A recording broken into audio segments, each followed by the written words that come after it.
Miss হবে না আপনার পছন্দের টিভি শো। দেখুন জি5 অ্যাপে একদম ফ্রি। এই যে এই আমার মেয়ে টুম্পা, এই হলো আপনাদের, আরে এই হলো আপনাদের পাত্রী। পাত্রী চলে এসেছে।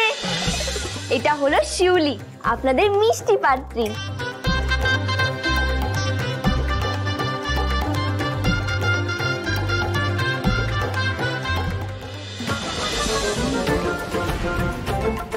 দাঁড়িয়ে আছো কেন? বসো। বাহ, ভারী মিষ্টি মুখ তো, ভারী মিষ্টি মুখ। কিরে বড় খোকা, তোরা বল, আগে তুই বল, তারপর বৌমা বলবে। আমার তো খুব পছন্দ হয়েছে।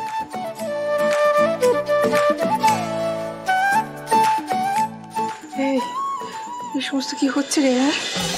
আমিও বুঝতে পারছি না মা। আমি সব দিক দেখে শুনেই এই পাত্রীকে পছন্দ করেছি। আমি মিলিয়েও দেখেছি, কাব্যবাবু আর শিউলির মনের খুবই মিল। আমার সত্যি সত্যি এই মেয়েটার সাথে বিয়ে হয়ে যাবে? এটা কি দুঃস্বপ্ন নাকি সত্যি?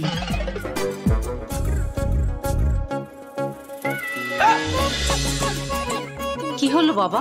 আরে ও কিছু না কিছু মশা মশা। আরে কি করছেনটা কি? মেয়েটা দেখে হাঁ হয়ে গেছেন তো।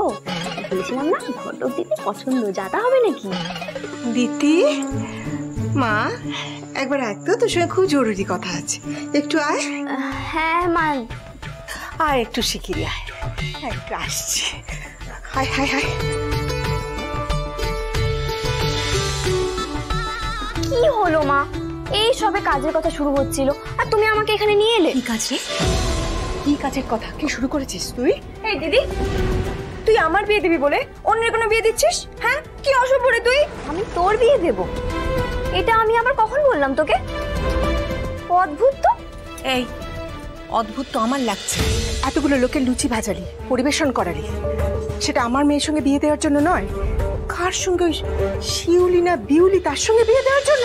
হ্যাঁ, ওই শিউলির থেকে তো আমি বেশি নাম্বার পেয়েছি, আর তাছাড়া ওই কাব্যকালের সাথে তো আমার সব মিলে গেছে। তাহলে তুই আমাকে ছেড়ে অন্যের সাথে কেন বিয়ে দিচ্ছিস? হ্যাঁ, কেন ভাওতা করলি বল, কেন ভাওতা করলি? ভাওতা তুই আমার সাথে করছিস টুম্পা, বোন বলে কিচ্ছু বলিনি। বেশি জানিস তুই? তোর থেকে পড়াশোনা কম জানলেও বুঝি একটু বেশি। কারণ মানুষ চড়িয়ে খাই কি না? এতদিন এত বিয়ে দিয়েছি, পাত্র পাত্রীর পছন্দ অপছন্দ মিলিয়ে, কিন্তু সবার মধ্যে কিছু না কিছু আলাদা থাকেই। তোর মতন দাড়ি কমা সমেত কারোর মিল হয় না। স্বয়ং প্রজাপতি ব্রহ্মাও এরকম ছাঁচে ঢেলে মানুষ তৈরি করে না, বুঝলি? আমি জানি কাব্য মল্লিকের পছন্দ অপছন্দ লেখা কাগজটা আমি যখন বাইরে রেখে ভেতরে গেছিলাম, তখন তুই এই কাগজটা এসে সব দেখে দেখে মুখস্থ করে নিয়েছিলি।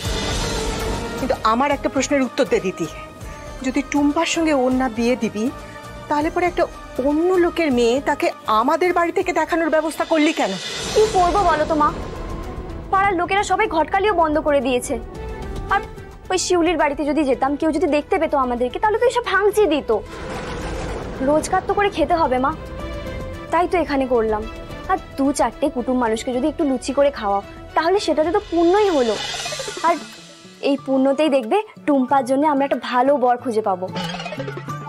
শোনো মা, আমি বরং ওদিকটা যাই, দেখি কতটা কাজটা এগুলো, বুঝলে?